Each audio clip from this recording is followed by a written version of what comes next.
I am just hoping कि यार खर्चा कम आए, बिकॉज यहाँ पर जब कार मैकेनिक की शॉप पे जाती है, सोचो आप मेरे घर में कौन आया हुआ है। ये देखो, अमित को बोला कि आप भी थोड़ी प्रूनिंग करो, अमित ने पूरा पेड़ ही तोड़ दिया। गाइस, एक गुड न्यूज है, उससे टैक्स पेयर्स पे $3.8 बिलियन का बर्डन पड़ने वाला है। But today I feel like Varun Dagar, I am with you. Good morning guys. Amy को अभी स्कूल में ड्रॉप करके मैं आया हूँ शिल्पा की कार ठीक कराने के लिए। अब शिल्पा की कार है ना, it's such a reliable car, मतलब ये कार ना हमारा गिव अप करने का मन नहीं करता। अब क्या हुआ कि स्नो, जैसे अभी विंटर्स ख़त्म हुई हैं, स्नो का सीज़न था, स्नो बहुत ज़्यादा पाइल अप हुई थी साइड्स पे, तो उससे क्या हुआ कि इस कार का बम्पर जो है ना वो ब्रेक हो गया। आपको दिखाता हूँ कैसे। ये अंदर से यहाँ से ये बिल्कुल ये टूट गया, ये बिल्कुल खाली हो गया। देखो ये यहाँ से जो लिक्विड वॉश होता है ना वो भी दिखने लग गया, उसका बॉक्स दिखने लग गया है। और ये हुआ कैसे, अब इस बार क्या था कि हमारे घर पे चल रही है कंस्ट्रक्शन, एक साइड ट्रेलर खड़ा था, एक साइड पे मेरी कार खड़ी होती थी। तो शिल्पा जब अपनी कार पार्क कर रही होती थी ना, तो उसको थोड़ा टेढ़ा करके एंगल बनाकर खड़ी करनी पड़ती थी। And most of the times क्या होता था, वो जो स्नो जो होती थी उसके ऊपर उसकी कार वो चढ़ा देती थी। अब क्योंकि जो सीडान होती है ना वो लो फ्लोर होती है, तो most of the times there are chances कि वो उस पर हिट करेंगे, और उसी वजह से क्या हुआ कि सारा का सारा टूट गया। आज अनप्लान्ड वर्क फ्रॉम होम हो रहा है मेरा। वैसे मैंने ऑफिस जाना था आज, लेकिन हमारे पास आज कार एक ही है, बिकॉज मेरी कार आज गई है रिपेयरिंग के लिए। 4-5 दिन पहले नोटिस किया है हमने कि मेरी कार का बम्पर टूटा हुआ है। मतलब आप ये कह सकते हो कि यूरोप ट्रिप से आकर नोटिस किया है कि मेरी कार का बम्पर टूटा हुआ है, उससे पहले कभी नोटिस ही नहीं किया। और अमित कह रहे हैं ये स्नो में ठुकी है, स्नो में लगी है, इसलिए ही टूटी है। मतलब मेरी कार, और मैंने देखा भी नहीं कि तब कब टूटी है। आई एम जस्ट होपिंग कि यार खर्चा कम आए, बिकॉज यहाँ पर जब कार मैकेनिक की शॉप पे जाती है तो भाई कई बार इतने इतने बिल बन जाते हैं जितने में ना आप इंडिया में पुरानी कार पूरी की पूरी खरीद लो। और मेरी पुरानी कार ही है, राइट। आई जस्ट होप कि $2-2.5 में काम हो जाए, बिना मतलब का खर्चा, अनप्लान्ड खर्चा। हाँ जी, दे आयो आप गाड़ी। $1,000 का खर्चा भी कराया। $1,000 का खर्चा? बम्पर चेंज हो रहा है शिल्पा। पूरा बम्पर चेंज हो रहा है? नहीं, आधा आधा बम्पर चेंज हो रहा है। क्या पूरा बम्पर ही चेंज होगा? अमित, $1,000 लग जाते हैं बम्पर चेंज होने में?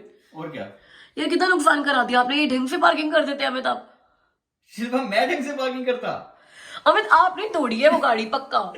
शिल्पा ऐसे है, हर बार ये काम नहीं चलेगा। मैं नहीं ब्लेम लेने वाला इस बार। मैंने पक्का नहीं तोड़ी, मैंने कभी भी गाड़ी ऐसे पार्क नहीं करी कि धम की आवाज आई हो कि बम्पर ही टूट जाए। कार थी? कार मेरी थी, मगर आप भी चलाते हो। अच्छा, और ज्यादा कौन चलाता है? ये कोई बात नहीं होती, कोई एक दिन भी लेकर जाए ना, फ्रेंड भी कार लेकर जाए। मैंने तोड़ी तो हमें हमने $1,000 का नुकसान कराया, नॉट गुड। मैं अपनी जेब से $1,000 भर दूंगा, ठीक है? $1,000 की गाड़ी है वो। ये मुझे नहीं पता। लेकिन फिर वो ब्रांड न्यू हो जाएगी। ब्रांड न्यू कार थोड़ी हो जाएगी, कार तो तुम्हारी खटारा ही रहेगी। खटारा नहीं है वो, रिलायबल कार है। मैं आज तक कभी धोखा नहीं दिया उसने, ठीक है। रिलायबल तो है। हम लोग कोस्टा गए थे बर्ड्स देखने के लिए लास्ट ईयर। वहां तो एक भी बर्ड नहीं दिखा, लेकिन आपको पता है मेरे बैकयार्ड में इस ट्री की वजह से, ओ माय गॉड, आप कहोगे हर व्लॉग में इस ट्री की एडवर्टीजमेंट हो रही है। बहुत सारे बर्ड्स आते हैं हमारे घर पे। मतलब ये ट्री तो बहुत सारे बर्ड्स अट्रैक्ट करता ही है, अलग अलग कलर के। ब्लैक कलर का, कल तो मैंने पर्पल कलर का, ग्रीन कलर का भी बर्ड देखा। अब जैसे जैसे बर्ड्स आएंगे ना आपको मैं दिखाऊंगी। हे गाइस, सोचो आप मेरे घर में कौन आया हुआ है। मतलब मेरी टीचर आई है। आज मेरी प्लांट्स की कैसे केयर करनी है उसकी क्लासेस चल रही है। और मेरी टीचर कौन है? तो लिपिका मेरी टीचर है। उन्होंने मेरे को इतनी डांट लगाई है ना कि तुम्हारे घर में सारे प्लांट्स मर कैसे जाते हैं ये बताओ। It's so nice of her कि अपनी इवनिंग फ्री करके वो आई है मेरे को सिखाने के लिए। और ये कमिटमेंट है उनकी कि वो मेरे घर को ना भरेंगी प्लांट से। और ये देखो कितना ब्यूटीफुल प्लांट लेकर आई है मेरे लिए। तो अब मेरी लिपिका से भी कमिटमेंट हो गई है और आप लोगों से भी कमिटमेंट हो गई है कि इस समर में मेरा घर पूरा ग्रीन होने वाला है रियल प्लांट्स के साथ। तो अब मेरी क्लासेस चल रही है, क्लासेस लेने दो, फिर मिलते हैं आपसे। तो लिपिका, मेरे को तो आप सिखा ही रहे हो, चलो मेरे व्यूअर्स को भी सिखा दो, जो मेरे जैसे बहुत सारे लोग होंगे जो इंडोर प्लांट्स की केयर बिल्कुल नहीं कर सकते। And guys let me tell you one thing, Lipika is expert in that. इनके घर हम जब गए थे तो पूरा घर इंडोर प्लांट से भरा हुआ है, तो she is the right person. हमें गाइड करो यार, कम से कम ऐसे प्लांट्स की केयर कैसे करनी चाहिए। Sure. So this is pothos. Yes. It's a very, very common house plant. Just take care of it like a little baby. Number one mistake what people do is they overwater. आप पानी डाल रहे हो without making sure that does this plant even need water? ये गलती मैं करती हूँ यार। मैंने वीकली रिजिम बनाया हुआ है, मैं हर वीक अपने प्लांट्स को पानी देती हूँ। फिर मैं सोचती हूँ पानी तो दिया था, फिर मर क्यों गए। So आपको क्या करना चाहिए? You put your finger in it. You see, if the soil sticks to your finger, then this plant does not require water. जो मैं करती हूँ वो मैं इसको dry रहने देती हूँ for maybe 10 or 15 days, and then I do the finger test. Yes, it is dry. This मिट्टी मेरे हाथ में नहीं चिपक रही है. Then I go and water. I water this mastic, all the leaves and to the root, and then just leave it alone. Just keep it by a sunny side window, like how Shilpa has got this. This is a perfect spot for it. And also what I do is I always mist the leaves, because leaves के जो stomeras होते हैं, they need to breathe, like they need to feel that they are outside, right? So if you mist all the leaves, they will feel alive. Oh, इसलिए आपने मुझे बोला कि वो मिस्ट पंप ले आओ, right? Exactly. So for all your indoor plants, Shilpa, you need to buy that misting sprayer and you need to mist all the leaves. Okay, और पानी कितना डालना है यार? ये बस वेट हो जाए, बहुत ज्यादा नहीं. गाइस, अंदर के प्लांट्स की डिस्कशन करते करते हम बाहर आ गए. Now we are talking about outdoor plants. और वो याद है आपको, यहाँ पर जो मेरी वाइन थी, क्रीपर्स थे, और आपसे मैंने पूछा था ये रखूं या ना रखूं. लिपिका को वो वीडियो याद थी और लिपिका ने बोला कि मैं डर गई जब तुम बोल रही थी कि रिमूव कर दूं. लेकिन गेस पर हमने क्या किया है, हमने रिमूव कर दी है. क्योंकि हमारे पास नई ग्रोथ है तो पुरानी ग्रोथ सारी खत्म कर दी है. और एक चीज जिसके लिए मैंने फिर से फोन उठाया, what she did, आप ही बताओ यार लिपिका, आपने क्या किया अभी? So what we need to do is, since I use these pruners to prune Shilpa's clematis, I don't use the same pruners on her other trees or plants like hydrangea, जिसको अभी हम prune करेंगे. So what we always do in between the pruning, if I'm changing the trees, you always use Lysol wipe or any kind of wipe to sterilize it. So we sterilized it, and now we're gonna use the pruners on the other trees. और आप sterilise क्यों करते हो हर बार? So that if one of her plants, it has got any insect or any disease, it does not spread to the other ones. Very important. मतलब सिर्फ हम लोग अपने आप को स्टरलाइज नहीं करते हैं. हम लोग प्लांट्स को कुछ भी अगर टच करें तो उस चीज को भी स्टरलाइज करते हैं. ये तो मेरे लिए एक बिग लेसन था आज, जब आपको ही मिल गया. जो ये काम अभी हम कर रहे हैं ना अमित, ये हम लोगों को फॉल में करना चाहिए था. तुम कर रही हो, कौन कर रहा है? ये देखो, ये होता है काम. तो मैं भी तो कर ही रही हूँ. वो कह रहे हैं कि फॉल में जब ये प्लांट्स का जाने का टाइम होता है तो ये सारे बल्ब्स जो हैं, ये फ्लावर्स, इनको रिमूव कर देना चाहिए. ये देखो, ये सारे ग्रीन ग्रीन बर्ड्स है ना, ये सारे नए आएंगे अब. Oh nice. तो ये तो वैसे भी ग्रो नहीं होने थे, ये यूं ही पड़े रहेंगे यहाँ पे. तो ये रिमूव कर रहे हैं ताकि फ्रेश फ्लावर्स आए इस पे. भाई आज तो हमारी ना गार्डनिंग क्लास हो गई है. अब इतनी ऊपर तो हाथ नहीं जाएगा भाई वो रिमूव करने के लिए. तो I think we will need Amit for that. ये देखो, अमित को बोला कि आप भी थोड़ी प्रूनिंग करो, अमित ने पूरा पेड़ ही तोड़ दिया. यार मैं तो उसको नीचे कर रहा था. लिपिका कह रही है छोड़ो मैं खुद ही कर लूंगी. तुम्हारे बस की बात नहीं है. आज एमी ने जैकेट देखो कैसे पहनी हुई है. कई बार ये फनी हो जाती है, बहुत ज्यादा फनी है ना. ये मेरा बहुत ज्यादा. भाई इतनी बारिश हो रही है, बारिश रुक नहीं रही है. 3-4 दिन हो गए बारिश बिल्कुल भी नहीं रुकी है. और इतनी बारिश में भी हम लोगों ने बाहर गार्डन का काम किया है. कमिटमेंट देखो हमारी. इसीलिए शिल्पा को आज डिनर बाहर करा रहा हूँ मैं. हाँ, इसीलिए थक गए भाई, बहुत काम कर लिया. बट देख लो, मुल्ला की दौड़ मस्जिद तक, वहीं आगे Charminar. Amit wants to keep experimenting, but मैं ऑब्सेस्ड हूँ चार मीनार से.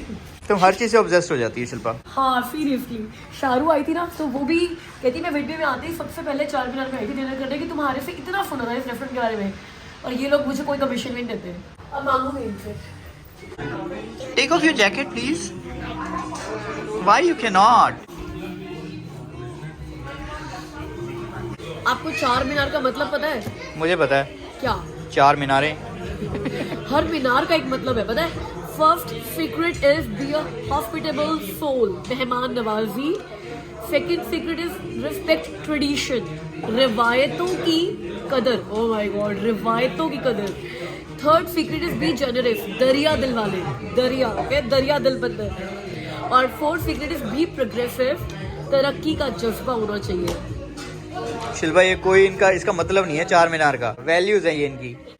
कल की वीडियो में किसी ने मुझे कमेंट किया था कि उनको ना नया लुक जो है फ्रंट एंट्रेंस का समझ में नहीं आया. तो मैंने सोचा अब जो बात आपको बताने जा रही हूँ ना, मैं यहीं पे खड़ी होकर बताती हूँ ताकि उनको नया लुक समझ में आ जाए. कुछ नहीं किया, बस एक फोल्डेबल लाइट किया है और यहाँ से ब्लैक मैट हटा दिया है. क्यों हटाया है? क्योंकि परमानेंटली इस गेट से एंट्री हमने बंद कर दी है. और अब हम सब ने एक बात समझ ली है और फॉलो भी कर रहे हैं कि घर की मेन एंट्रेंस अब गैराज से होने वाली है, तो लॉन्ड्री रूम को भी पूरा साफ सुथरा कर दिया है। पहले लॉन्ड्री रूम ना इतना बड़ा मेस था क्योंकि नीचे कंस्ट्रक्शन चल रही थी, उन्होंने सारा का सारा अपना सामान गैराज में रखा हुआ था और सारा दिन आते आते रहते थे, लॉन्ड्री रूम यूज करते रहते थे, गैराज में कुछ कटिंग करते थे, फिर उसको नीचे लेकर जाते थे।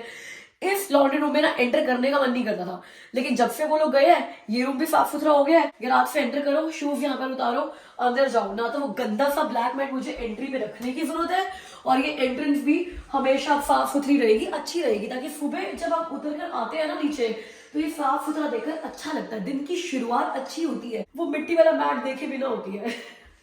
गाइस, एक गुड न्यूज है, अभी मेरी फ्रेंड लिपिका आई थी ना, वो पब्लिक सेक्टर में जॉब करती है और उनके हस्बैंड भी पब्लिक सेक्टर में जॉब करते हैं।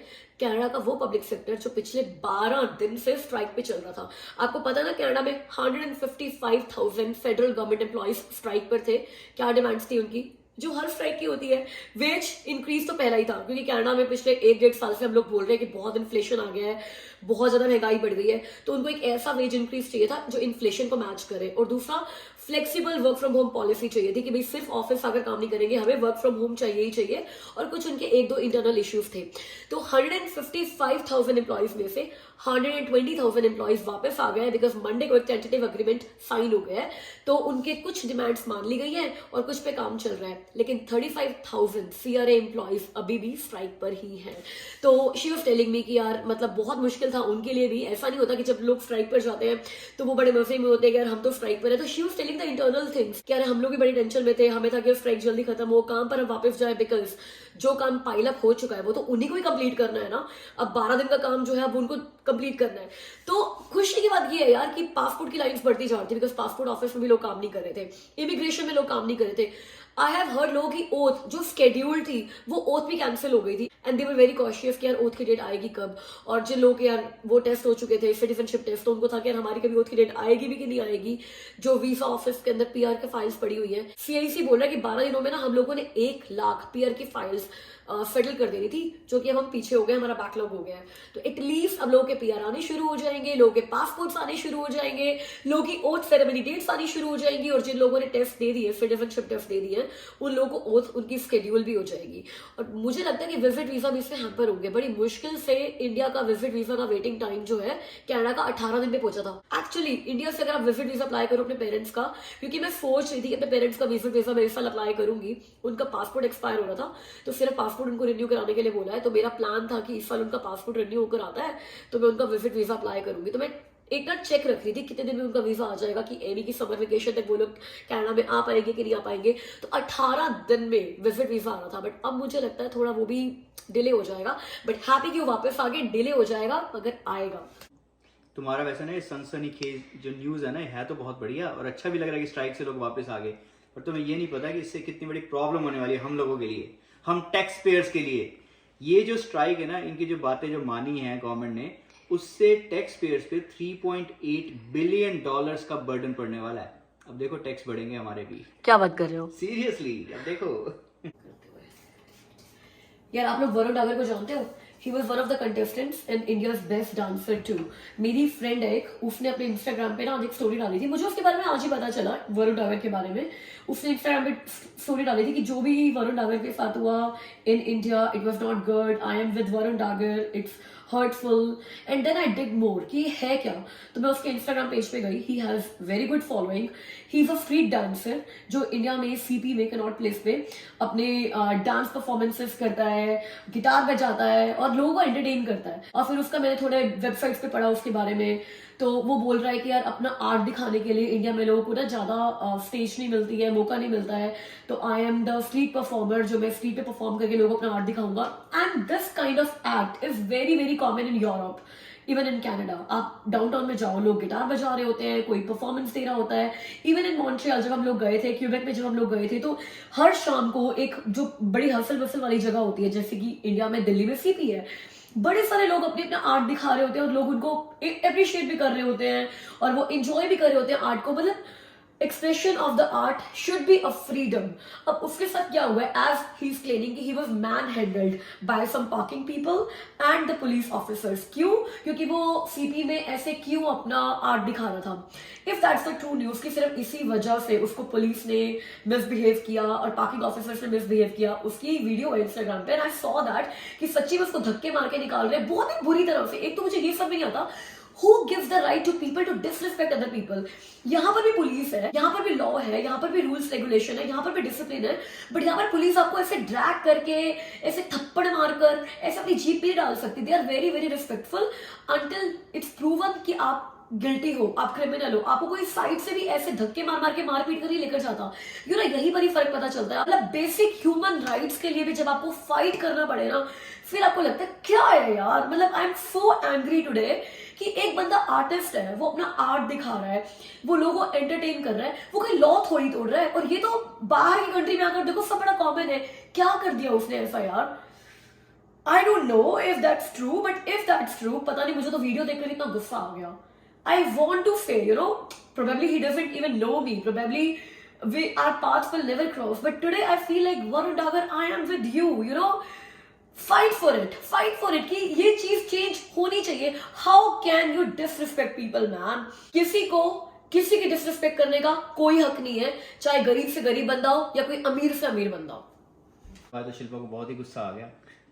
एक काम करो यार, फटाफट हमारा चैनल सब्सक्राइब कर लो, वीडियो को लाइक कर लो, नहीं तो उसका गुस्सा शांत नहीं होने वाला. नहीं, और आज की वीडियो यहीं पे एंड कर देते हैं, नहीं तो और डांट पड़ जाएगी.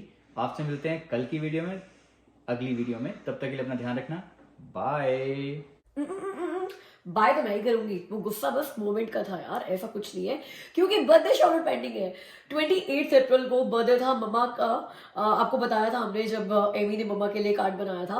तो 28 अप्रैल को ये बर्थडे था रंजीत जी का भी, जिनके बड़े ही क्रिएटिव नाम होते हैं यूट्यूब के. आजकल उनका नाम प्रोफेसर प्यारेलाल चल रहा है, मगर क्या क्या नाम उन्होंने नहीं रखे. मतलब कोई भी वियर्ड नाम होता है ना, अच्छा वियर्ड नहीं बोलूंगी, बड़ा इंटरेस्टिंग नाम होता है ना. मुझे पता होता है कि रंजीत जी का ये कमेंट है, और ये कमेंट भी बहुत इंटरेस्टिंग होते हैं, फुल ऑफ नॉलेज होते हैं.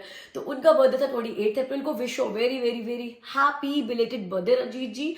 और मुझे पता है आप मेरे लिए गिफ्ट लेकर आए हुए हैं जापान से. आपसे मेरा मिलना पेंडिंग है, वो गिफ्ट मुझसे लेना पेंडिंग है. बर्थडे आपका, गिफ्ट मैं लूंगी. चले गाइस, मेरा इंस्टाग्राम प्लीज लाइक कर दो. आपको पता है मेरे इंस्टाग्राम में ना 7000 फॉलोअर्स हो गए थे आज से 2-3 दिन पहले. और मैं ना एक स्टोरी भी डाल दी थी अपने इंस्टाग्राम पे, hey I completed 7000 followers on my Instagram. पता है जब भी एवरी 1000 फॉलोअर्स पूरे होते हैं तो आपको सेंस ऑफ अचीवमेंट लगती है. यही मैंने वो स्टोरी में बताया था कि मेरे 7000 सब्सक्राइबर्स पूरे कर लिए, followers, thank you so much, blah blah blah. उसके बाद से मतलब देयर वर 3 पीपल जिन्होंने पहले मुझे अनफॉलो किया, फिर 3 लोग वापस आ गए, फिर 10 लोगों ने अनफॉलो कर दिया, फिर 10 लोग वापस आ गए, फिर आज 6 लोगों ने अनफॉलो कर दिया, वो भी वापस आने बाकी है. तो प्लीज मुझे इंस्टाग्राम पे फॉलो करो ताकि मेरे 7000 का टारगेट पूरा हो जाए इसी महीने. थैंक यू गाइस, आज की वीडियो के लिए इतना ही. मुझसे मिला कल की वीडियो में, तब तक अपना ख्याल रखना. अब लग रही है ना एंडिंग. बाय.